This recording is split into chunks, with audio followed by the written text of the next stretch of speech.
So Hare Krishna to all the devotees, wishing all the devotees a very happy Krishna conscious New Year. We're going to continue with the Bhagavad Gita series of 18 chapters in 18 days. Today we're going to take up chapter number 15. But before we do that, as we normally do, let's look at what did we cover in chapter 14. So we said chapter 14 was called Gunatraya Vibhaga Yoga. Gunatraya Vibhaga Yoga means the three gunas and how are they actually influencing you. The more you read the Bhagavad Gita and the more you hear also from other senior devotees, you get a richer and richer and richer perspective on this Bhagavad Gita.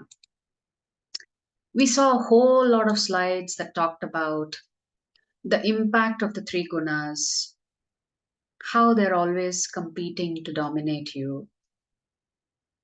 Because the gunas are so tightly intertwined with each other, all of us at some point or the other, even in a given day, we may move from the influence of one guna to the other. As we said last time, when you wake up, you may be in Sattva Gun, maybe.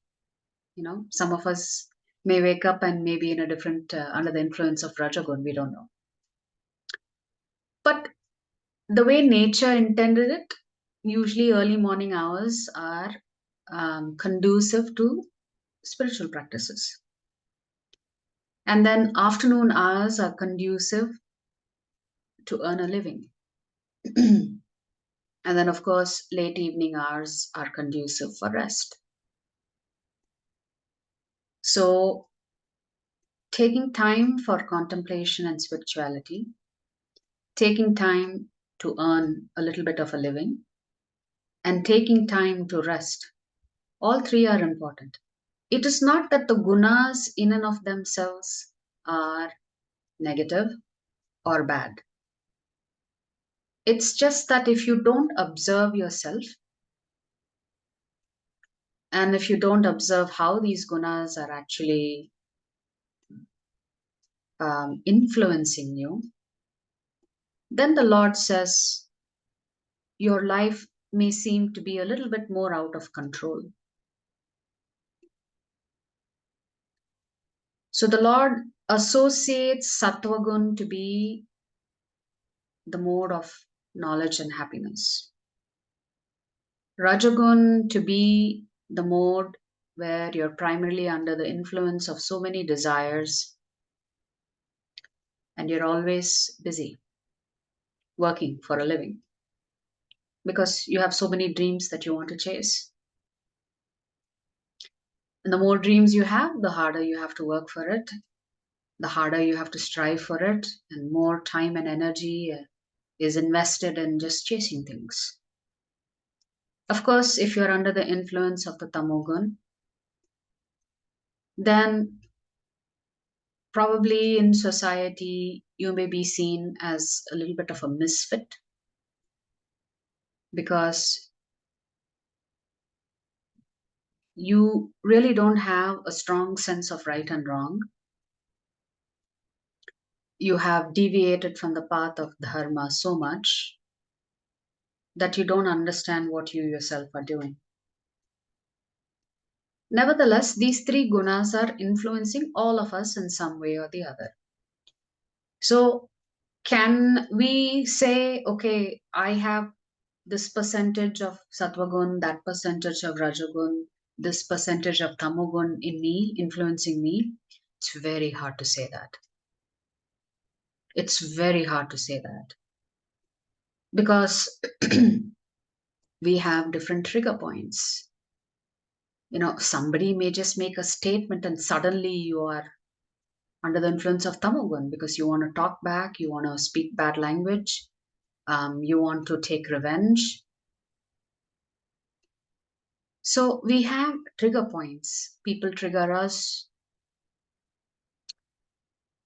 events trigger us, so many different things trigger us. So the question is, how do we always stay in the Sattvagun mode And then, of course, once you're practicing your sadhana and your spirituality, then how do you always stay in that Vishuddha Sattva mode also? That is also important. So in that context, one of the things that two words that we talked about is self-discipline and self-discovery. Krishna is talking about the short-term effects of being under the influence of each of the three gunas. And Krishna is also talking about the long-term effects of being under the influence of the three gunas. What are the short-term effects? The short-term effects is you are happy, you have access to knowledge. Whereas if you are under the influence of Rajagun, then you have great attachment to things, you have uncontrollable urges and desires to chase things. Then the short-term effect of being under the mode of ignorance is that you're mad and you're always operating under illusion. Krishna also talks about the long-term effects of being under the influence of Sattvagun. What is the long-term effect of being under the influence of Sattvagun? Well, if at the time of death you are predominantly in the Sattvagun, then the long-term effect is that you will go to the upper planetary systems, exhaust your credits there, and then you come back. Similarly, the long-term effects, Krishna also talks about if you're under the influence of Rajagun, then the long-term effect is that you are going to take birth again in the middle planetary system so that you can chase some more dreams that you have. The long-term effects of being under the influence of Tamogun. One long-term effect is that you will go to the lower planetary system where you have to suffer more and more. Another type of long-term effect of being under the influence of Tamogun is that you have to occupy the bodies of animals, which means if your consciousness degrades, then the body also degrades. So there is a direct correlation between the level of consciousness and the type of physical body that you will occupy. If your consciousness is elevated, then you could be in the body of a demigod. You could have the body of a rishi. You could have the body of munis, self-realized souls, or highly self-realized souls. So that means the consciousness and body type are like parallel lines. The more you elevate your spiritual consciousness, the higher the form of your type of body that you occupy. The less elevated your consciousness, and if your consciousness keeps degrading, then your body will also keep degrading. So, in order to be receptive to spiritual knowledge, Krishna knows that first he has to encourage all of us to come to the Sattvagun stage. Because when we are in the Sattvagun stage, it acts as a springboard to spirituality. It's a little harder to take up to spiritual ways of living when you're predominantly under the influence of Tamogun. Of course, if you come across a great Acharya, just the presence of a great Acharya can take one from Tamogun to Sattvagun to Shuddha Sattvagun in a matter of days, months. That's because of the power of self-realized souls. So Krishna has spoken about the short-term effects of the three gunas. Krishna has spoken about the long-term effect of the three gunas. After having spoken about the short-term and long-term effect of these three gunas, Krishna then instructs us, you have to try and transcend the Sattvagun stage, which essentially means that you have taken to the path of spirituality. And in that context, Krishna is also talking about self-discipline and self-discovery. Right? So Krishna says, when the embodied being is able to transcend these three modes associated with the material body, he can become free from birth, death, old age, and their distresses, and can enjoy nectar even in this life. So Arjuna asks a similar question like he did in chapter 2. So Krishna has talked about discipline here. Krishna has talked about self-discipline here. When one properly sees that in all activities no other performer is at work than these three modes of nature, and he knows the Supreme Lord, who's transcendental to all these modes, he attains my spiritual nature. So you can see this is the kind of self-discipline and self-discovery that Krishna is talking about. So let us say there are different types of cars that are there in the market. You have that old Maruti 800. You have your Lamborghini on the extreme side of, what do you call it, luxury. Then maybe you have your Hondas or your Toyotas or your Maruti Suzukis.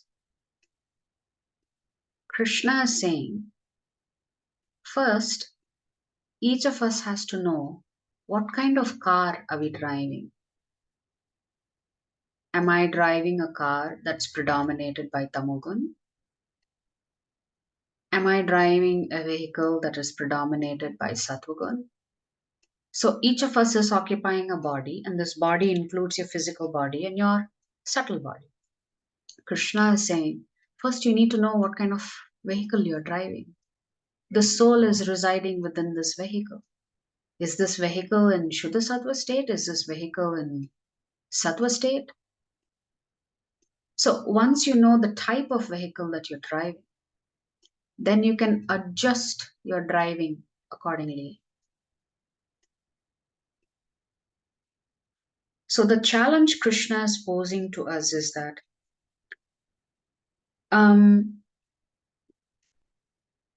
it's not that we are powerless. Krishna has said, Yantra Rudani Mayaya. Just like when we buy a new car, a driver is very cautious when he has his brand new car.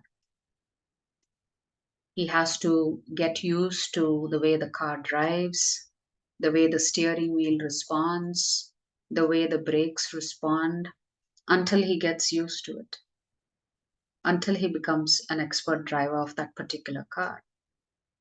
Each car has its own set of features, it has its limitations. For example, when I was living in the US, I used to drive a Honda. And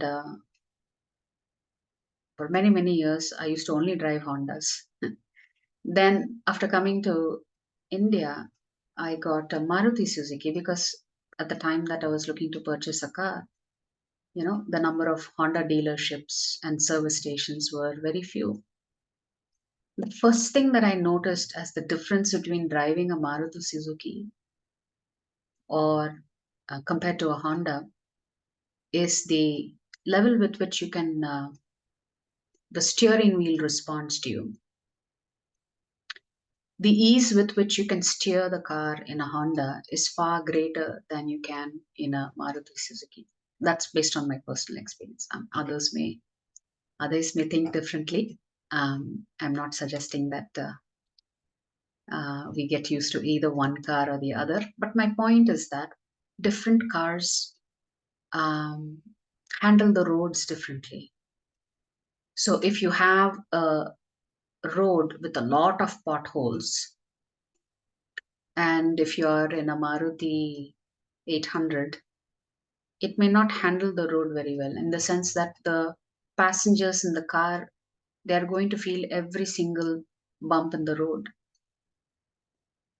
That same road, if you have a Mercedes Benz,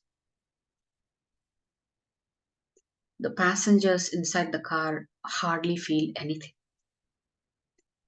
because that car is designed to absorb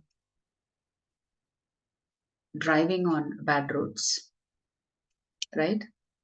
So first of all, we need to know what kind of vehicle are we occupying. Can we upgrade our inner vehicle from a Maruti to a Mercedes Benz. If you can do that, then when you face problems in life, you can just deal with it in a very smooth way. So it is this inner vehicle, our mind and our intelligence and our false ego, that Krishna is talking about here. So it all begins with having the discipline to learn how to drive our car. And once we've understood our own nature and the car's nature, then we are in sync.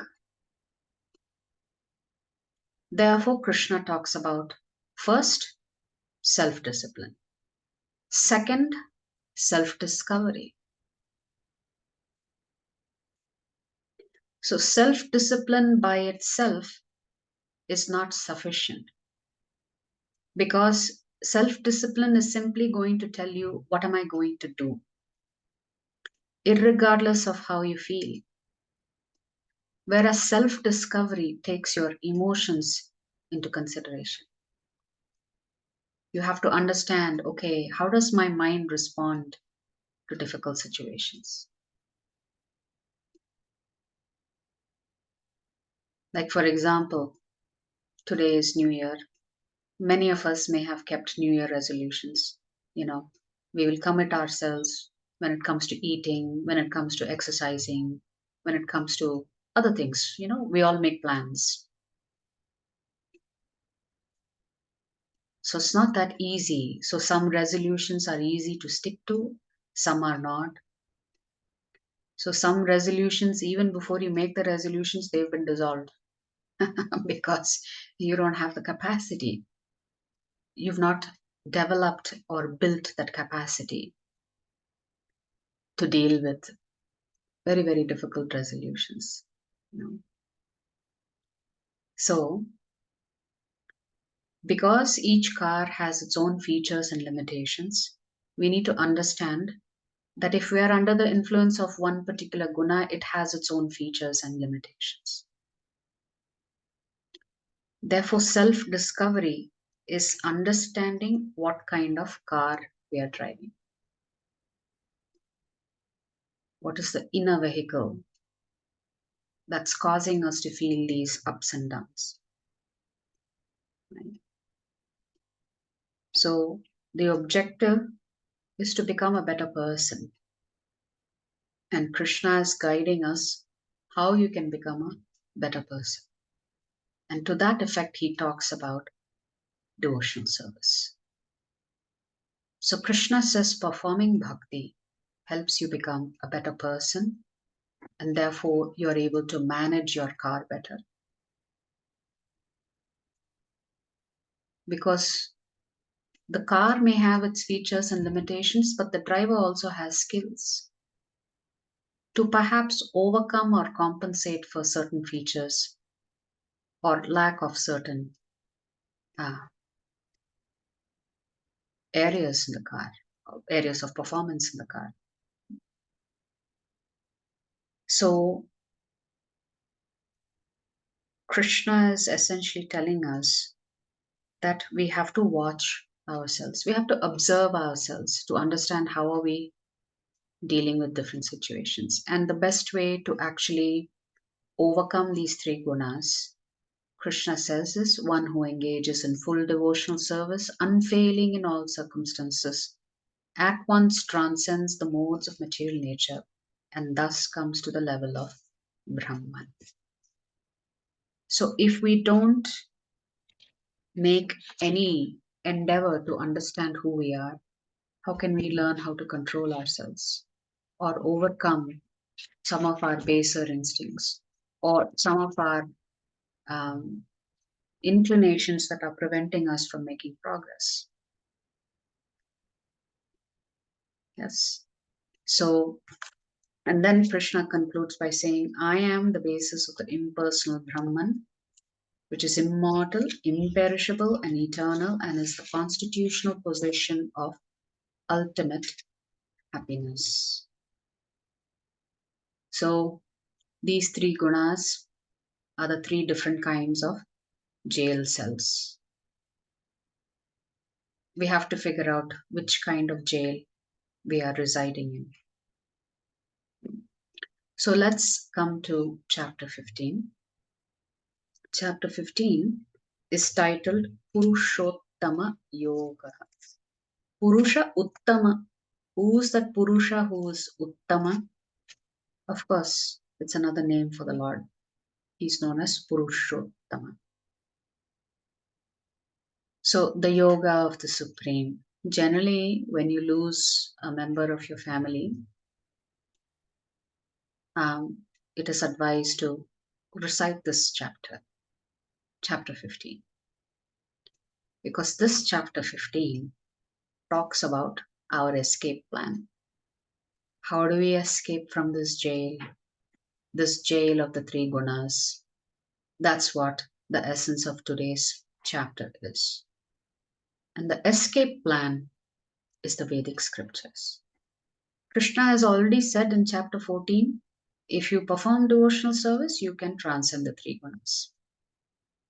But in case you're not able to do it, let's see what Krishna tells us.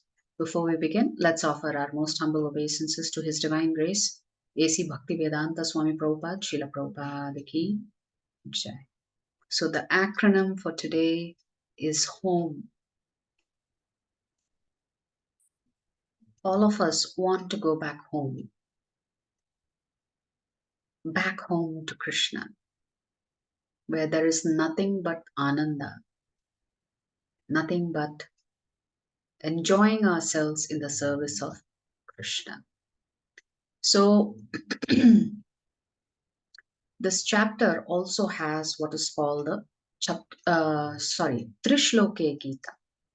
Just like chapter 10 had the Chatushloke Gita, chapter 15 also has a summary of the Bhagavad Gita, or actually summary of the Vedas in three shlokas, 16, 17 and 18.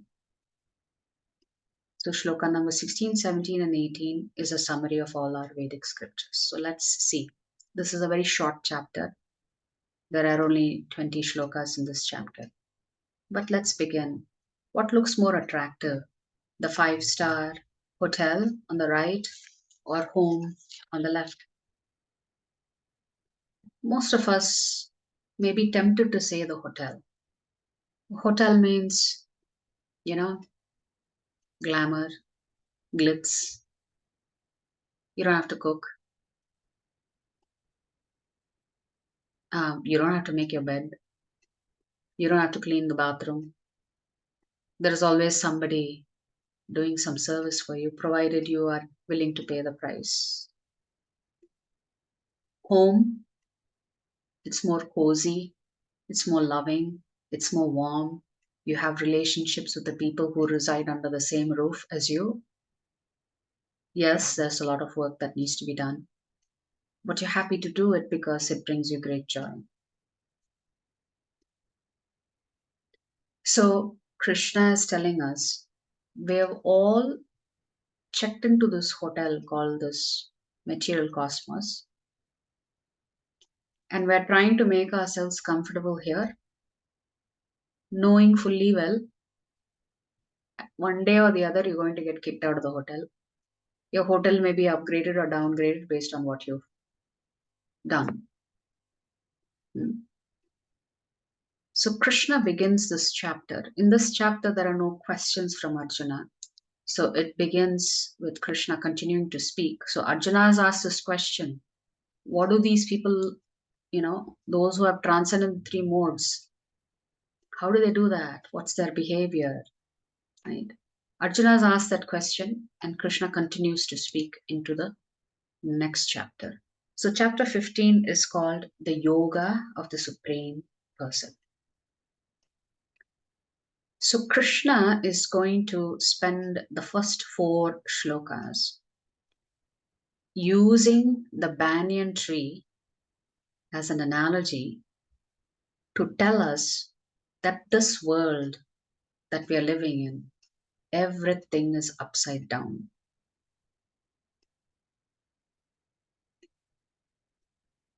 It's not the real thing.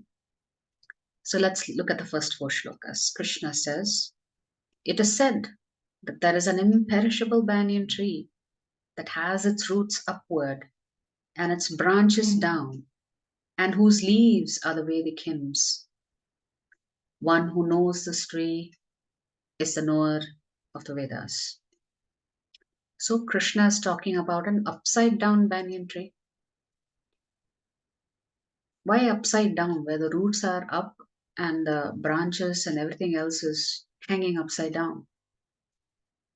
The branches of this tree extend downward and upward, nourished by the three modes of material nature. What is nourishing our experiences? Sometimes we're up, sometimes we're down. Sometimes we're going up the tree, sometimes we're coming down the tree. Krishna is saying this is being nourished by the three gunas. The twigs are the objects of the senses. We see something attractive and we chase it. This tree also has roots going down, and these are bound to the fruitive actions of human society. The real form of this tree cannot be perceived in this world. No one can understand where it ends, where it begins, or where its foundation is. But with determination, one must cut down the strongly rooted tree with the weapon of detachment. Thereafter, one must seek that place from which, having gone, one never returns, and there surrender to that Supreme Personality of Godhead, from whom everything began and from whom everything has extended since time immemorial. So now you have to imagine that there is a tree, and right beside the tree, there is a body of water.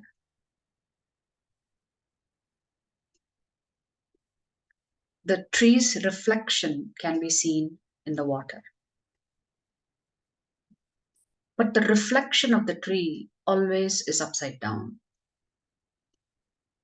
What is upright is on the land, what is upside down is in the water. So Krishna is simply telling us what is upright is the spiritual world. What is a reflection of the spiritual world is the material world which we have assumed is real. That's why acharyas keep talking about Maya, illusion, illusion, illusion. It's not that if somebody pinches you, it's an illusion. It's not that the pain when they pinch you is an illusion. So, what is an illusion? What have we accepted as illusion? What we have accepted as illusion is that this is me, this body is me, this family is mine, this child is mine, this property is mine. The illusion for us is that whatever is temporary, we have accepted to be eternal or permanent. Therefore, the Lord is saying we have to cut this strongly rooted tree with the weapon of detachment. So, yes, although we are occupying this body, Krishna is saying we have to constantly remind ourselves that we are not this body. In this life, I may be married to my husband. In the next life, I may get somebody else, some other soul occupying some other body as my spouse. Or it could also be that in the next life, my husband takes the body of a woman and I may take the body of a man, and the roles get switched. So when we keep changing our bodies, why are we so attached to everything? knowing well at the end of this life, we have to exit and take a new body. So Krishna is saying two things. We have to be determined to remember this all the time, that we are not this body. With that determination, we have to cut off that strong desire to be attached to anything and everything.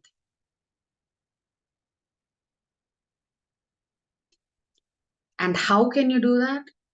Krishna says all of us should seek that place from which, having gone, one never returns, and there surrender to that Supreme Personality of Godhead, from whom everything began and from whom everything has extended since time immemorial. Krishna himself is saying, once you come back to my home, you will never return. Once you come back to my home, you will be fully surrendered to me. Because I am the source from which everything has come. Then Krishna says, those who are free from false prestige, illusion, and false association. So false prestige means, let's just say I have 2 PhDs. I feel quite important. Well, what will happen to that PhD after I die? Will anybody care? Nobody will care. So those who are free from false prestige, illusion, and false association, who understand the eternal, who are done with material lust, who are freed from the dualities of happiness and distress, and who unbewildered know how to surrender unto the Supreme Person, attain to that eternal kingdom. So Krishna is giving you a vision of what that spiritual world is. He has already done that in chapter 8. He's doing it here again.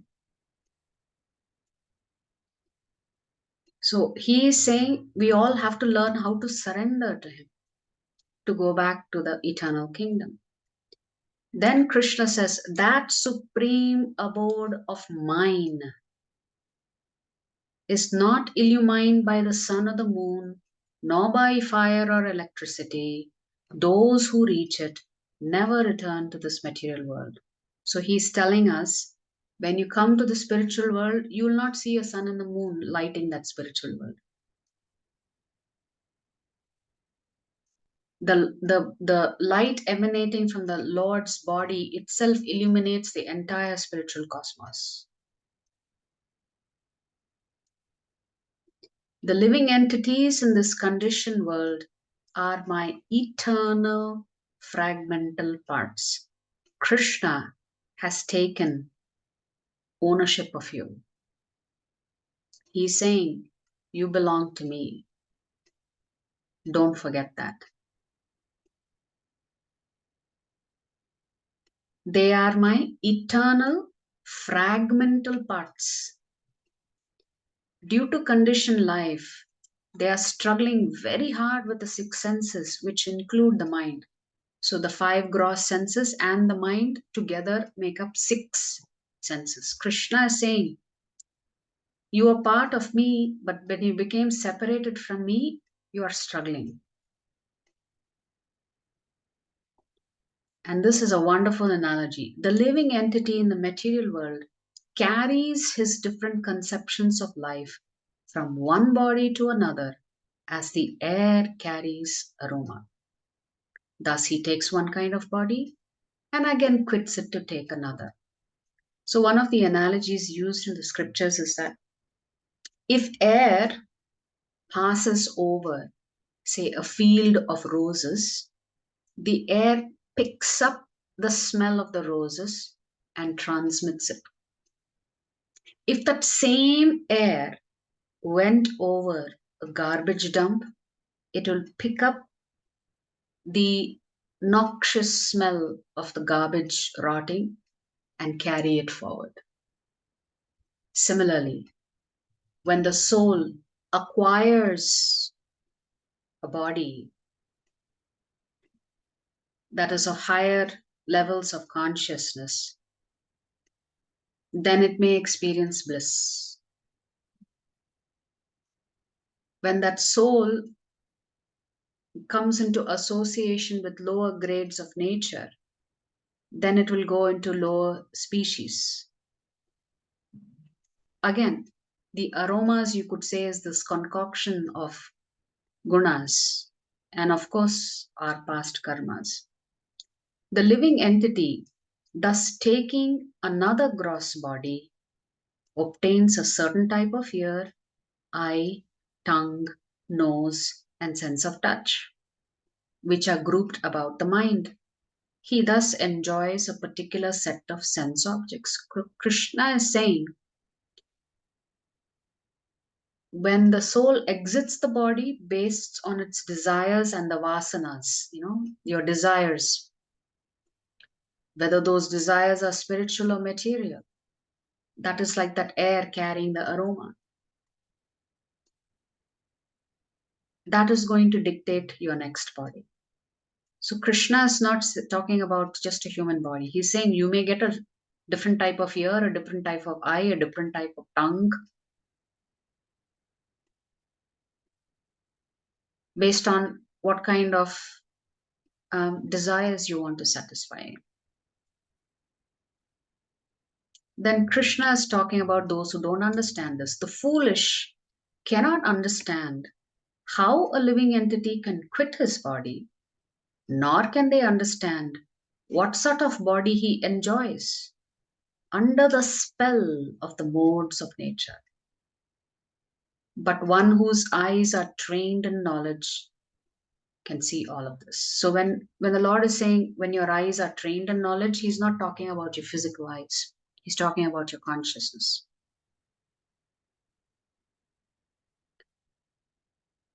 And then Krishna is talking about those who understood this and they are trying to do something about it. The endeavoring transcendentalists who are situated in self-realization can see all this clearly, which means they can understand that all of this is an illusion.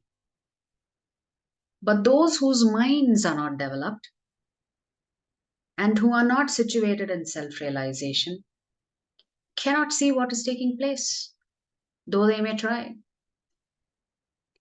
The splendor of the sun, which dissipates the darkness of this whole world, comes from me. And the splendor of the moon and the splendor of the fire are also from me. I enter into each planet, and by my energy they stay in orbit. I become the moon and thereby supply the juice of life to all vegetables. I am the fire of digestion in the bodies of all living entities, and I join with the air of life, outgoing and incoming, to digest the four kinds of foodstuff. I am seated in everyone's heart, and from me come remembrance, knowledge, and forgetfulness. By all the Vedas, I am to be known. Indeed, I am the compiler of the Vedanta, and I am the knower of the Vedas. So Krishna is saying, the Vedas have come from me. The purpose of studying the Vedas is to know who I am, because I'm the one who's compiled the Veda. And here begins the Trishloka Gita, 16, 17, and 18. There are two classes of beings, the fallible and the infallible. The fallible means those who make errors, mistakes. Infallible means those who never make mistakes. So Krishna is now telling us there are two classes of people, those who make mistakes, those who don't. What kind of mistakes? Not material mistakes. If you're spiritually perfect, the Lord considers you infallible. If you're spiritually weak, you are considered fallible. In the material world, every living entity is fallible. And in the spiritual world, every living entity is called infallible. Krishna is talking about two types of personalities, Nitya Baddha and Nitya Siddha. The Nitya Siddha are all self realized souls. They have never left the spiritual world and they continue to live in the spiritual. The Nitya Baddhas, like you and me, are living in this material world and trying our best to get out of it. So Krishna is calling us fallible. Those who have never left the spiritual world and are happy there, Krishna is calling them infallible. Now, Krishna is talking about one more personality. Besides these two, there is the greatest living personality, the Supreme Soul, the imperishable Lord Himself, who has entered the three worlds and is maintaining them. Krishna is talking about Mahavishnu, Garbhodakshaya Vishnu, and Kshirodakshaya Vishnu here. Because I am transcendental, beyond both the fallible and the infallible, and because I am the greatest, I am celebrated both in the world and in the Vedas as that supreme person. So this 18th shloka is Purushottama. Krishna is saying, I am Purushottama. I am celebrated as Purusha Uttama. Therefore, this chapter is called Purushottama Yoga. So Krishna is summarizing all of Vedic scriptures in these three shlokas. One, there are those who are always liberated. There are those who are always trapped. The trapped people are living in this material world. The liberated people are living in the spiritual world. So now there are two types of personalities. Those who are free, those who are trapped. Besides that, Krishna says there's one more personality. Paramatma, the three Vishnus, Mahavishnu, who's managing this entire cosmos. And then Krishna is talking about one more personality. Because I am transcendental, beyond both the fallible and the infallible, and because I am the greatest, I am celebrated both in the world and in the Vedas as that supreme person. So Krishna says there are those who are free, there are those who are in jail, and there's me. Me as in Krishna, me as in Vishnu. Whoever knows me as the Supreme Personality of Godhead, without doubting, is the knower of everything. He therefore engages himself in full devotional service to me, O son of Bharata. So Krishna is saying those who have understood who I am, they know everything. That doesn't mean they know all the Vedas, they can recite all the shlokas. Krishna is saying, in my eyes, if they know that I am the Supreme Lord, they know everything. There's nothing else for them to know because they've already understood the topmost of knowledge, which is Krishna as the Supreme Personality of Godhead. And once they've understood that, what do? They just engage in devotional service to me, Krishna says. And then Krishna concludes this chapter by saying, this is the most confidential part of the Vedic scriptures. O sinless one, and it is disclosed now by me. Whoever understands this will become wise, and his endeavors will know perfection. So Krishna is talking about his devotees who have understood this knowledge. Everything that they do, super perfect. They will come back to me. So we'll just go through the slides quickly and then we can also look at this from a spiritual lens again.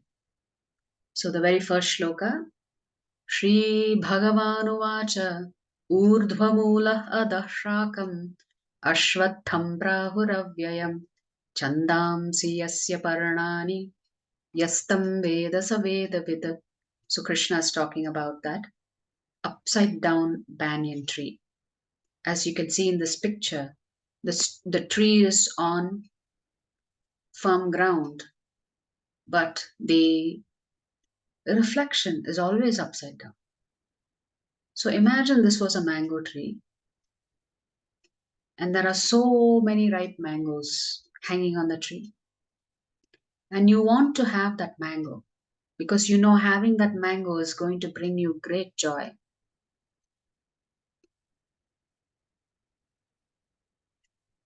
But you've jumped inside the water trying to catch the mango. You can see the mango in the water, and you think that the mango is in the water, and therefore you dive into the water, eternally searching for that mango. That real mango is on the tree. So Krishna is saying, what are we doing? We get distracted by everything around us. We think it is all real. And so we go in the opposite direction of the real tree. The real tree is standing upright. The real tree is the spiritual world. The real tree is Krishna. But because we get distracted by the illusion all around us, we think the tree is this pointing in this direction and we keep going down, down, down, down, down. And the further down we go into that illusion, the further away we are from Krishna. Therefore, Krishna is saying, those who have understood which is the upright and which is only a reflection. So, Krishna is saying, you are all playing with this reflection. The reflection is not real. That tree is not real. Come back to the real tree, Krishna is saying. So, how to free ourselves from this reflection? First is you need to know who you are. You are not this body. That's the correct designation. I am a spirit soul. I belong in the spiritual world, and I need to go in the opposite direction of what Maya is tempting me for. And you get detached from this illusion by becoming attached to Krishna. So you put a hook on that real tree, and you may be down on that reflection, and you slowly pull yourself up. And the only way you can go to the spiritual world is when you give up your attachment to material world, which includes giving up attachment to family, etc., etc. That doesn't mean you should abandon your family. You are here in this life because of your karmic reactions. We are all occupying different bodies. We have different relationships, different types of financial success, different types of health, different types of children. We need to understand, yes, we have a duty towards our family, but don't get too caught up in this family thing, because one day that family will no longer be yours. You'll go take on a new family.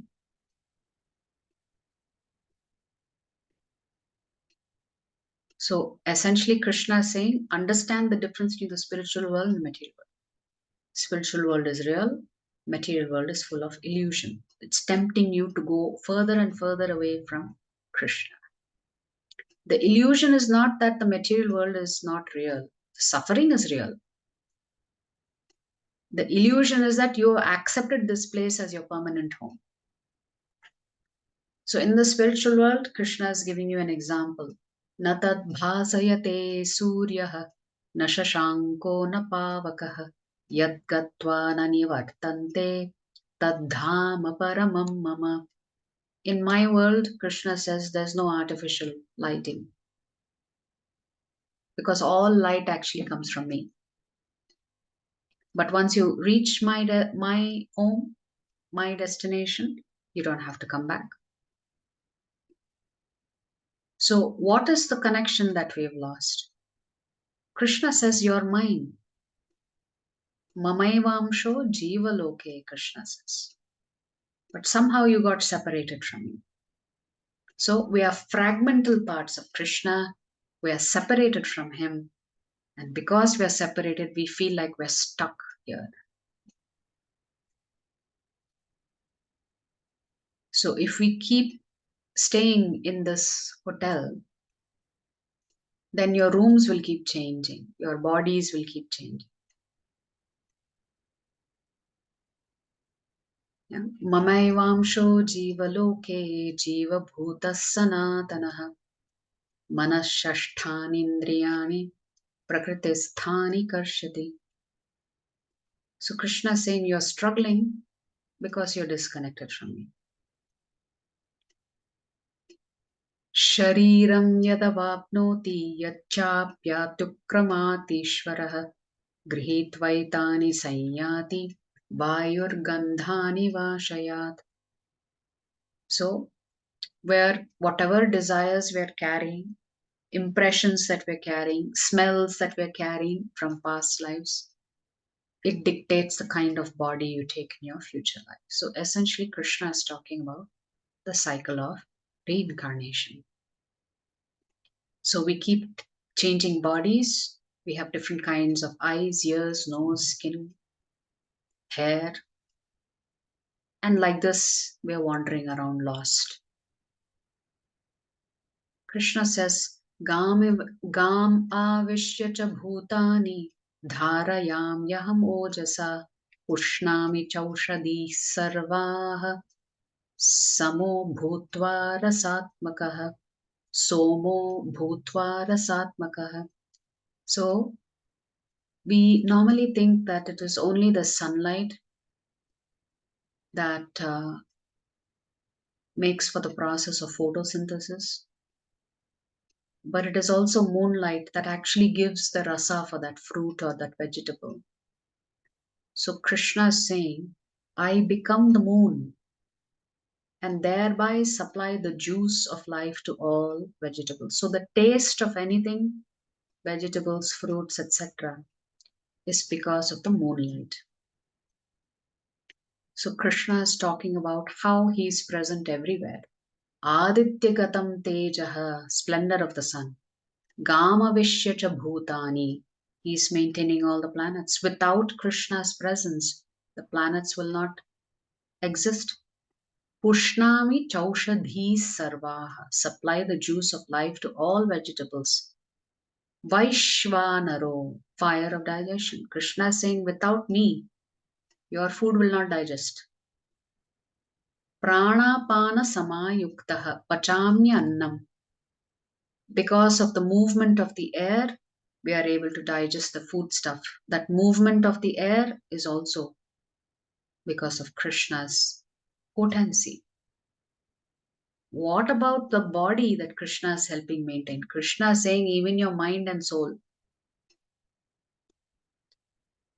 So in this particular shloka, Krishna says, Sarvasya chaham hridi sannivishtaha matta smritir jnanam apohanam cha vedaischa sarvairahameva vedyah Vedantakrit Vedavideva Chaham. Krishna is saying, actually, I give you remembrance, I give you knowledge, I give you forgetfulness. Sometimes in these classes, some devotees ask, why does Krishna not allow me to remember all my past mistakes? Because were he to allow me to remember my past mistakes, I will correct myself. But just imagine, I have killed somebody in my past life. And in the next life, Krishna has given you memory of the fact that you've killed somebody. On what basis can you construct a new life and have a different outcome? If you remember all the bad things that you did in all your prior lives, how can you have a healthy life? How can you have a chance at reformation in this life? It is because of Krishna's mercy that he makes you forget all the rascal things that we have done so that we get a fresh start. Therefore, Krishna says even forgetfulness comes from him. If he wants you to forget what you've done in your past, he's just giving you another chance to turn your life around and come back to him. So sometimes Krishna also gives you memories on a subtle platform, even for your desires that take you away from him. So essentially, Krishna is saying everything comes from me.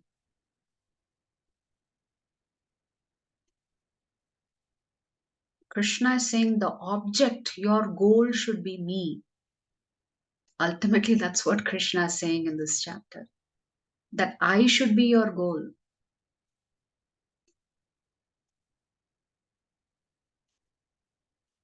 Therefore, your spiritual goal should come first. Your material goals are secondary. It's not that Krishna is not saying you can't have material goals. Krishna is saying first have that spiritual goal that you want to come back to me. Because without material desire, we will not get up and do anything in life. But Krishna is saying your primary goal should be your spiritual goal, which is to come back to me. Your material goals are secondary. It's not, Krishna has never said your material goals are unimportant. It's just that your material goals should be in the context of what your real spiritual goal is. Then you will make decisions based on the right platform. So Krishna is saying he's maintaining your mind, he's maintaining your soul. Dvavimau purushau loke ksharaschaksara eva cha ksharas sarvani bhutani kuthasthakshara uchyate. So, two types of people. Those who are living with Krishna and those who are in this jail cell. Nitya Siddhas and Nitya Bhaktas. What are people in the jail cell doing? Trying to accumulate more and more things, thinking, I will be bigger, I will be better, I will be more famous, I will be whatever it is. So such a person is not even thinking about Krishna. Because why? He wants to enjoy himself in this world. He wants to stay longer and longer in that hotel. Whereas the Nitya Siddhas, they only want to be with Krishna. And therefore they never leave the spiritual world. Uttamah purushastvanyah paramatmetyudahritah yo lokatrayamavishya bhibartavyaya ishvarah. Now Krishna is talking about himself. How he's maintaining everything by just entering the cosmos. Yasmat ksharamati aksharaatapi chottamah atosmi loke vedecha pratitaf purushottamah. So he is the Purushottama. He is neither a Nitya Siddha nor a Nitya Baddha. He is in a completely different category. He is the Supreme Lord. And we will always be Jivatma. Either we are liberated Jivatmas or we are imprisoned Jivatmas.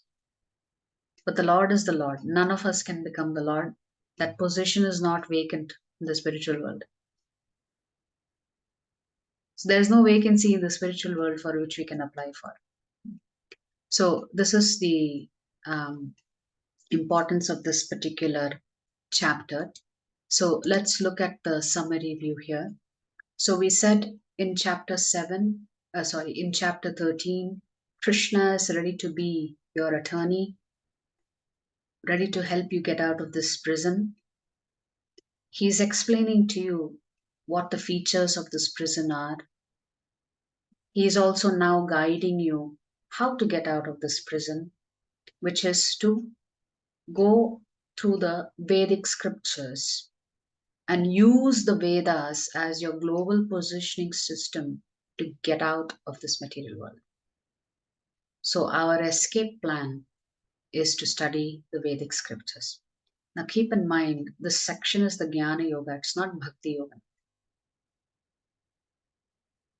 So the ultimate escape plan is to just depend on Krishna. You don't have to study the Vedic scriptures. But because this is the Jnana Yoga section, Krishna is saying you have to become completely dependent on your own determination to study the Vedic scriptures, understand the essence of the difference between the material world and the spiritual world, the difference between body and spirit, difference between Jivatma and Paramatma, and ultimately you'll come back to me. So hence Krishna is saying this is also a conclusion of the Vedic scriptures, that he is to be known by all of the Vedic scriptures. He is the goal. The word banyan, the word for the banyan tree is ashwatha. So ashwatha literally means something that will not exist tomorrow. Generally, when you think about a banyan tree, you think, my God, long life, strong roots, strong attachment. But this ashwatha means something that will not exist tomorrow, in the sense that it is temporary. In other words, this hotel, this jail is temporary. But we need to want to get out of this hotel. The wonderful thing about this is Krishna is saying, if you surrender to me, I will pay all the hotel bills. You will have no more debt. I will clear all your bills with Maya Devi. And you can come back to your original home. So, what a merciful God. Even though we have so many karmic reactions still with us, Krishna is saying, don't try to make this hotel your permanent home. It's not your permanent home. If you think it's your permanent home, you are a fool. You are not very intelligent.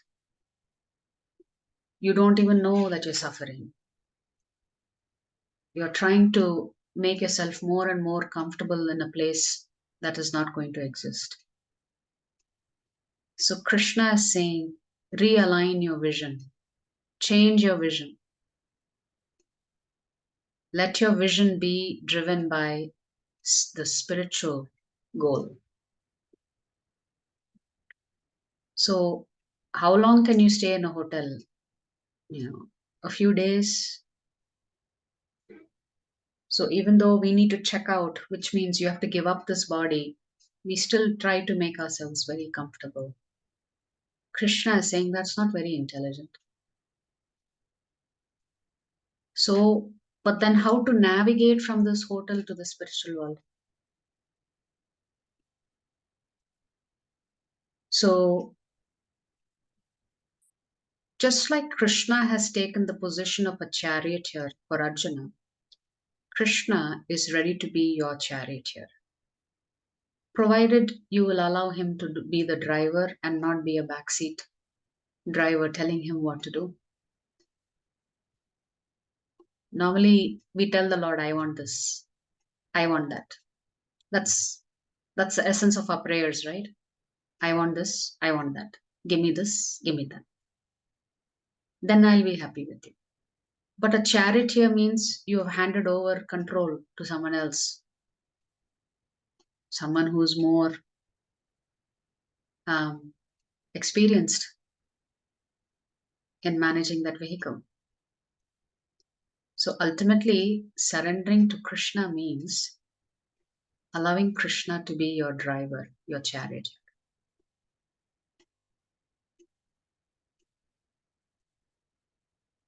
So if we don't learn to free ourselves, Krishna says you're going to be trapped here. You're going to keep changing bodies, keep changing the type of eyes, nose, ears. How long are you going to do this? Because only in human life can you come to this understanding. So essentially, Krishna is saying, don't waste this human form of life. Follow the spiritual path. and then everything will be sublime.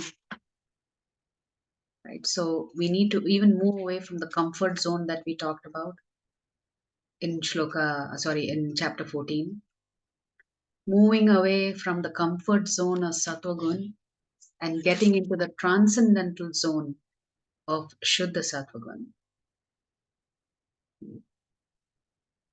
When Mother Yashoda used to hear stories about Krishna stealing, she used to think, my child is so naughty. I better learn how to discipline him. Because if I don't discipline him, what kind of child is he going to grow up to be? Who is going to marry him? So Mother Yashoda was thinking about Lord Krishna like this because in her mind, this was her child and she had to discipline him. So there's that same child that is telling us here in chapter 15 that he is Purushottama. There's nobody in his category. So there is only one way out for us, which is to go in. Go in on this inner journey. The spiritual journey is actually a very personal journey. Everyone's spiritual journey is not the same. Krishna has a customized plan for each of us to get out of this world. So the way he will get you out of this world, maybe the trajectory would be very different than another Jivatma. So essentially Krishna is saying, detach yourself from this material world, attach yourself to me. If you attach yourself to me, then I will become your charioteer and I will guide you out of this prison house. I will also settle all the bills that you are yet to pay. What kind of bills? Your karmic account that has been accumulating for millions of lifetimes. Krishna said, I will wipe it out. Don't worry. So in tomorrow's chapter, which is chapter 16, Krishna is going to tell us, you are in this prison house and you need to be aware of who the fellow inmates are. If you're in a prison house, there are other prisoners, correct? Even among those prisoners, there'll be maybe some good ones and some terrible ones. So in tomorrow's chapter, Krishna is going to talk to us about two types of prisoners, even in this material world. Those who are connected to him and are striving to go back to him, and those who are completely disconnected from him. So he's going to talk to us about those who are divine and those who are demoniac. So join us tomorrow for the 16th chapter, which is called Daivashura Sampad Vibhaga Yoga. The fascinating thing is, both the divine and the demoniac exist within you.